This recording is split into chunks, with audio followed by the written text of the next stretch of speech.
कल 17 तारीख से संपूर्ण भारतवर्ष बंद है और खुद ड्राइवर समाज स्टीयरिंग छोड़ चुका है और अपने घर पे जा रहा है। और कल हम भीलवाड़ा थे, देव राष्ट्रीय सारथी सेना के वहाँ हैं, तो उधर कुछ ड्राइवरों को प्रताड़ित किया जा रहा था, ज़बरदस्ती गाड़ी चलाने के लिए धमकी दी मोटर मालिकों ने, या तो गाड़ियाँ चलाएं नहीं तो फिर आप लोगों को सैलरी नहीं दी जाएगी, और कई तरह के वो फिजूल फिजूल की बातें कर रहे थे। तो आप लोगों से एक तो ये निवेदन है कि आप लोग खुद आज़ाद हैं, किसी के गुलाम नहीं हैं। आप चलाएं तो चलाएं, ना चलाएं तो ना चलाएं, किसी भी मालिक के आप दबेल नहीं हैं। ये लड़ाई आप सबकी है और ये कानून ऐसा नहीं है कि किसी के ऊपर लागू नहीं होगा। जितना भी लाइसेंसधारी है, जितना भी व्हीकल है, सब पे लागू है, सभी भाइयों पे ये लागू है। किंतु दुर्भाग्य ये है कि ज़्यादा करके हमारे लॉन्ग रूट के ड्राइवर ही इसका विरोध कर रहे हैं। तो अब कुछ साथियों से चर्चाएं हुई हैं, कुछ यूनियनों से भी चर्चाएं हुई है, और ज़्यादा करके सबका ये मत निकल के आ रहा है कि इस कानून से पूरे भारतवर्ष को एलर्जी नहीं है। जितने भी ये पर्सनल व्हीकल वाले हैं, इनको किसी को भी एलर्जी नहीं है, एतराज़ नहीं है। हमें सिर्फ इस कानून से कॉमर्शियल व्हीकल को बाहर करवाना, बाकी किसी भी व्हीकल को हमें बाहर नहीं करवाना। किसी भी व्हीकल को, सबके ऊपर ये कानून सरकार लगा के रखे, किंतु हमारे कॉमर्शियल व्हीकल को बाहर कर दे, क्योंकि कॉमर्शियल व्हीकल की वजह से कभी गलती भी नहीं होती है, एक्सीडेंट भी नहीं होता है, और कभी भी वो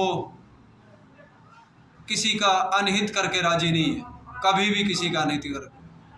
लेकिन दुर्भाग्य यह है कि हिंदुस्तान का कानून है जो वो हमेशा शुरू से ही कॉमर्शियल व्हीकल को ही प्रताड़ित करती है, चाहे मर्जी गलती किसी ने भी किया। हमारी मांग अब स्पष्ट केंद्र सरकार से ये है कि वो ड्राइवर आयोग दे, ड्राइवर बोर्ड का गठन करे और ड्राइवर देश दे, और इस कानून से सिर्फ और सिर्फ कॉमर्शियल व्हीकल को बाहर कर दे। बाकी सारी दुनिया के ऊपर ये कानून लगा दे, हमें कोई लेना देना नहीं उस चीज़ से। और सभी ड्राइवर भाइयों से निवेदन है कि 17 तारीख के बाद में अनिश्चित काल के लिए स्टीयरिंग छोड़ो आंदोलन है, अनिश्चित काल के लिए। जब तक कि सरकार ड्राइवर आयोग नहीं देगी, जब तक कि ये कानून से कॉमर्शियल व्हीकल को बाहर नहीं करेगी, तब तक ये हड़ताल जारी रहेगी। और कोई भी भाई रोड पे ना आए, धरना प्रदर्शन ना करे, चक्का जाम ना करे, किसी भी प्रकार का कोई हुड़दंग ना करे, किसी भी प्रकार का राष्ट्र के धन का या पर्सनल धन का किसी का भी अनहित ना करे, कोई नुकसान ना करे। सभी भाई अपनी अपनी इच्छा से गाड़ियों को खड़ी कर दें, मालिकों के पास खड़ी कर दें, चाहे पार्किंगों में खड़ी कर दें, चाहे पंप पे खड़ी कर दें, चाहे होटलों पे खड़ी कर दें, किंतु 17 तारीख के बाद में कोई भी भाई गाड़ियां ना चलाए, कोई भी भाई गाड़ियां ना चलाए। ये संपूर्ण भारतवर्ष की ड्राइवर समाज से अपील है कि आप लोग जाओ, जहाँ हैं वो वहीं रुक जाएं, किंतु गाड़ियों को ना चलाएं। ये आप लोगों से सभी से निवेदन है। ये लड़ाई साथियों किसी एक ड्राइवर की नहीं है। सबसे पहले तो सब ड्राइवर भाइयों को ये सोचना चाहिए कि जब 10 ड्राइवर भाई गाड़ियों को खड़ी करके अपने घर जा चुके हैं और जो बाकी के 10 रोड पे चला रहे हैं, उनको ये सोचना चाहिए कि वो जो 10 छोड़ के गए हैं ना, वो भी ड्राइवर ही हैं, वो भी खुद की ही लड़ाई लड़ रहे हैं, इसलिए छोड़ के गए हैं। और आप भी ड्राइवर ही हैं जो गाड़ी चला रहे हैं। तो आप खुद एक ड्राइवर होके एक ड्राइवर का साथ ना दे के आप अच्छा काम नहीं कर रहे। ये समाज के हित में नहीं है, ये राष्ट्र के हित में नहीं है। साथियों, मैं सभी भाइयों से बार बार ये बोलता हूँ, आग्रह करता हूँ कि ये लड़ाई अब ड्राइवर समाज से ऊपर उठ चुकी है, ये राष्ट्र की लड़ाई है।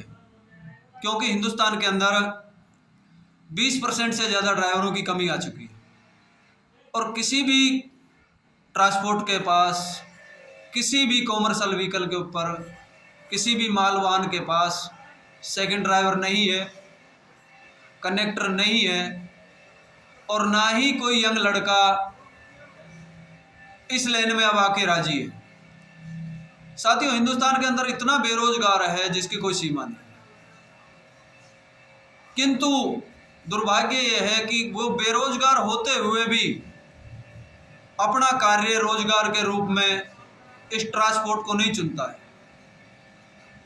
इस डिपार्टमेंट को नहीं चुनता है, इस महकमे को नहीं चुनता है।